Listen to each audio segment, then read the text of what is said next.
Assalomu alaykum hammaga. Bu invertorda ko'rganlar biladi qanaqa invertorligini. Bu 10-12 kilovatlik солнечный invertor. Bunaqalar ko'p shunga o'xshagan modellar qo'yapti. Ikki xil asosiy modeli bor. Bitta kondensatorli, ikkita kondensatorli. Keyin xarakter bilan farq qiladi. MPPT xarakter. Xullas, hammada problema shu, asosiy shu akkumulyator tomondagi tranzistlar ko'p qo'yadi. Buning sababi zavoddan ko'p kosyak bor. Asosiy kosyak bu transformator hisob-kitob, obmotkasi hisob-kitobi noto'g'ri. Shu hisob-kitobni programma orqali hisob-kitob qilmagan. Даже oshiq bilan hisob-kitob qilmagan. Shuning sababli transformatorlar anaqasi o'rami kam bo'lgani uchun, o'lchasiga aytganda vitogi kam bo'lgani uchun bu transformatorlar nasishini ketadi. Ruschasiga olganda. Nasishini ketgandan keyin bu transformator qiziydi. Transformator qizigandan keyin bu transformator o'z xususiyatini yo'qotadi. O'z xususiyatini yo'qotgandan keyin bu transformator просто как активный нагрузка emas, активный сопротивление emas, как просто короткое замыкание. Tosh bo'lib qoladi. Anaqasi nasishini ketgandan keyin bu 100 gradus, 120 gradusdan keyin bo'ladi shunaqa narsa. Keyin nasishini ketgandan keyin bu tosh bo'ladi. Tosh bo'lgandan keyin tranzistlar uchun bu активный нагрузка emas, активный сопротивление emas, как короткое замыкание bo'ladi. Короткое замыкание bo'lgandan keyin bitta просто tranzistlar kuyadi. Akkumulyator ограничение yo'q.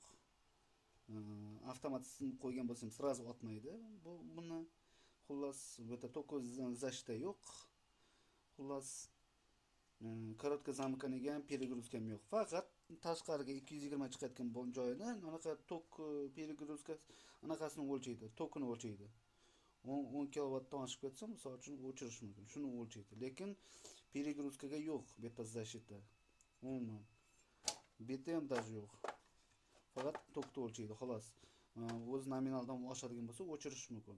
Lekin momentalniy anaqa перегрузка bo'ladigan bo'lsa, momentalniy o'chirish yo'q. Где-то eng tez bilan millisekundda o'chirish mumkin.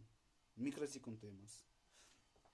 Shuni hisobiga mana men nima qildim? Men oddiy usta emasman, ham injenerman. Ikkita transformatorni oldim, yechdim, перемотка qildim. Programma bo'yicha даже oshiqman, чтобы nasishini ketmasin. Chunki bu apparatni men ishlatganimda bunaqa apparatlar ko'p. Просто холостойga yoqasiz, hech narsa ishlamaydi, 220 chiqaradi, lekin hech narsa не подключено. Aytaman, где-то 5 minut ishlatsangiz, uzoqman, уже qo'lingiz tegsa, qo'lingiz kuyadi. Mana holatgacha keyin bo'ladi. Hamma transformator pashti 90% apparat shunaqa edi. Qo'lingiz 5 minut ishlab xolostoyga qo'ysangiz, qo'lingiz mana shu bunga emas, mana unga tegsangiz, bu ham qiziq. Mana unga tegsangiz, tosh feritiga xullas qo'lingiz kuyadi. Men hozir buni перемотка qildim, ishlatdim. Anaqa даже 2 kilovatdan oshiq nagruzka berdim, picha ishlatdim. Hech qanday anaqa qizgan ham yo'q, даже nomiga ilgan ham yo'q. Nomiga какой-то oddiy komnatniy temperaturadan salgina oshdi xolos. Hech narsa bo'lgan yo'q xolos. Plus bu перемотка ko'rasiz, перемотка qilingan. Normalda anaqa qilingan hisob-kitobga ko'ra o'z nagruzkasiga. Endi mana shu ham перегруз yoki короткое замыкание bo'lsa, чтобы qolgan tranzistlar bitta tranzistor anaqa bir tomonda akkumulyatorniki DC, bu tomonda esa mana yarmisi buyog'i esa ikkinchi tranzistor высоковольтный DC. Bu 310 voltdan 480 voltgacha bitta напряжение bo'ladi. Чтобы bu tomonni ham saqlash uchun перегрузdan ham короткое замыканиеdan qolgan bitta tranzistor kuysa qolgani ham kuyib ketmasligi uchun, misol uchun bu tomondan bittasi kuysa qolgani ham kuyib ketadi. Bu tomondan kuysa qolgani ham kuyib ketadi. Keyin bu tomonni kuysa bu ham kuyadi, bu kuysa bu ham kuyadi. Bir-biriga bog'liq. Xullas transformator соединение между o'rtasida. Shuni hisobiga men plata yasadim. Shu anaqa тристорный plata maksimum bu ishlashi 1 mikrosekund. Undan oshiq emas, maksimum tezligi. Birinchisi bo'ladigan bo'lsa, o'zi nominaldan oshadigan bo'lsa, hamma eksperimentalni ham hisob-kitob qilib, bu holatda o'z anaqa ideal holatiga keltirdim. Xullas 10 yo 12 kilovat maksimum перегрузы bo'ladigan bo'lsa, сразу bu zashtiga ketadi. 10 dan 12 kilovatgacha, undan oshiq. U apparat nechga aytaman, 20 kilovatdan ko'taradi agar transformatorlar hisob-kitob to'g'ri bo'lgan bo'lsa. Xullas, momentalniy перегруз bo'lsa, momentalniy anaqa zashtiga ketadi. Даже короткое замыкание bo'lib qoladigan bo'lsa, bitta anaqa ham sразу zashtiga ketadi. Momentalniy. Xullas. Qarang, bu har bitta transformatorga bitta 9 anaqa transformator qo'yilgan tagiga 9 zashti. Xullas, bu ikkita плечо, отдельный bitta плечо har bitta transformatorga anaqa tranzistor qo'yiladi. 10 dan tranzistorlar. Xo'p, 20 dan. Har bittasiga отдельный anaqa driver orqali boshqarish bo'ladi. Lekin hammasini bitta mikrosxema boshqaradi. Xullas, shuning uchun отдельный to'q transformator qo'yganman. Чтобы bu tomonni kuyib qolsa, bu tomon отпечатать qilish uchun. Misol uchun bittasiga qo'yadigan bo'lsa, bu tomonga qo'ysam, bu ko'rmaydi misol uchun. Shuning uchun отдельный to'q transformator qo'yilgan. Mana подключенный bunga. To'q transformator mana tayyor turibdi noshkasida. Ko'rayotgan bo'lsangiz, mana bittasiga. Bunisiga esa ikkita qo'yilgan. Ham переменный tomoniga. Mana bu DC tomoniga qo'yilgan kattasi, mana kichkinroq esa bu переменный tomoniga qo'yilgan. Bu to есть высоковольтный mana tranzistor tomoniga. Bu tomon anaqa bo'ladigan bo'lsa, u zashtiga ketadi xolos. Har bitta transformatorga qo'yilgan, ham bu tomonga qo'yilgan xolos. Общий chiqishga, to есть.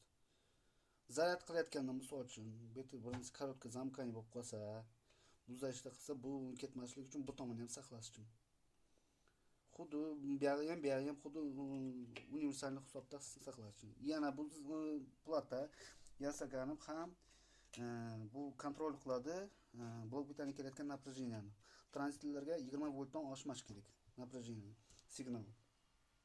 Ochib olishga ba'zan agar 20 voltdan oshadigan bo'lsa, tranzistorlar kuyadi. Bu fakt, bu testdan o'tilgan narsa men. Anaqada.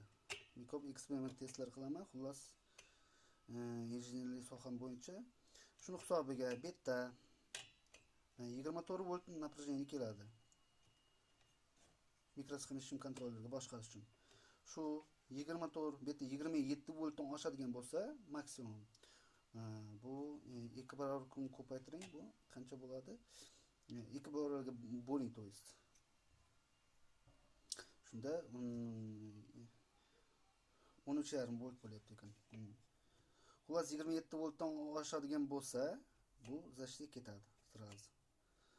Agar 23 volt yoki 22 voltdan pastga tushadigan bo'lsa, ham zashtiga ketadi.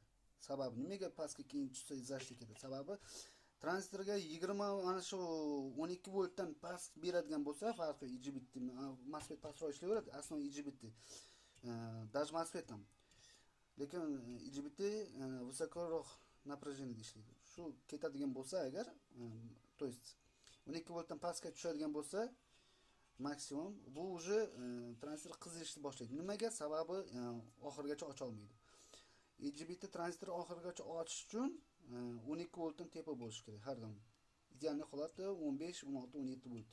Hatto ko'pchilik zavodskiy standart bo'yicha 15 volt beradi. Bu porog напряжение zapas qoldiradi 5 volt. Chunki tranzistor 20 voltgacha. Shuni hisobiga zashtiga ketadi. Stop tranzistorlar kuyib qolmasligi uchun qizib. Shunda o'zi agar kam beradigan bo'lsa, qizib, не только qizish ham напряжение kam bergandan keyin kam tokda ishlaydi o'zi. O'zi maksimal tokda ishlamaydi. Misol uchun 75 amper tranzistorlar bu tomondagi уже u qancha напряжение kam bo'lgan sari уже ana shuni уже 40, 30 shunaqa amperda ishlashni boshlaydi. Chunki oxirigacha ochilmaydi, tok kuchi kamayadi. Bu tomonda ham xuddi shunaqa. Bu tomon 10 voltdan kam bermashi kerak. MOSFET tranzistorlar. Hatto 3,5-4 volt ham ochiladi, lekin полностью ochilmaydi. Полностью 10 voltdan tepa bo'lsa ochiladi. Hatto bunga 12 volt beriladi bu yerda. bundan kam bo'lsa, aniq bu ham shu защита ketish uchun, bu ham qizmashlik uchun xullas. Hamma tomondan защита qilingan xullas. Bu nimaga sabab? Bu blok bitani обратный связь ishlamasa, ishdan chiqsa, maksimal to'ki berib yuborsa, защита ketish uchun, чтобы напряжение ko'p ketmas uchun tranzistorga. Keyin siz blok bitani shu обратный связь noto'g'ri ishlab, напряжение past bo'lib ketib, dashi ishlayvermas uchun, mana qizib kuymaslik uchun o'zi maksimalda ishlab, shuning uchun защита ketadi. Bir narsa bo'ladigan bo'lsa, уже ясно bo'ladi nima kuyganligi. Xullas. Bu ishi juda ko'p. Mana shu перемотканы, transformator перемотка, ham to'lqu transformator перемотка qilib, bu hisob-kitob qilib qo'yish, bu platani yasash hamda xuddi shunaqa yana betda переделка qilinadi, mana betlarni переделка qilinadi. Zavoddan kosyak noto'g'ri переделка qilingan. Plavni puskam yo'q bu yerda, momentan yo'qiladi. Ana shuning orqasidan agar transformatorlar noto'g'ri hisoblangan bo'lsa, tranzistorlar просто ishdan chiqadi, kuyadi. Bu plavni pusk sekin ochilishi kerak tranzistorlar. Bu yerda sразу ochiladi, u как короткое замкание bo'lib qoladi. Hali anaqaga tushmaydi transformator. Tem bo'lib noto'g'ri hisoblangan bo'lsa, shuni hisobiga hammasi to'g'ri qilib plavni pusk qo'llanadi. Sekin ochiladi. Mana sekin ochiladi bu. Mana shunaqa qilganman xullas. Hammasi plavni ishlaydi. Problem bo'lmaydi xullas. Garantiya 1 oy beraman. Spokойно. 1 oy ichida hech narsa bo'lmasa dashi eshitdim mumkin. Chunki ko'pchilikda 1 oyga tugul yarim oy yetmasa уже remont qilib beradi, yana kuyadi. Sababi shu aytgandek transformatorlar noto'g'ri hisob-kitob qilingan, управление noto'g'ri hisob-kitob qilingan, перегрузка короткое замканиyaga anaqa защита umuman yo'q. Bu защита ketgandan keyin просто qaytarib mana qizil yonib qoladi bu. Buni qaytarib bunaqa ishga tushirish uchun просто invertorda qaytarib полностью o'chiradi, nagruzkasi keyin qaytarib yoqiladi. Bu invertor dash ishlayveradi. Shu. Xullas. Agar kimga shunaqa xizmat kerak bo'lsa, mana murojaat qilaverasizlar. Xullas. Kontaktlarimizni ham qoldiramiz.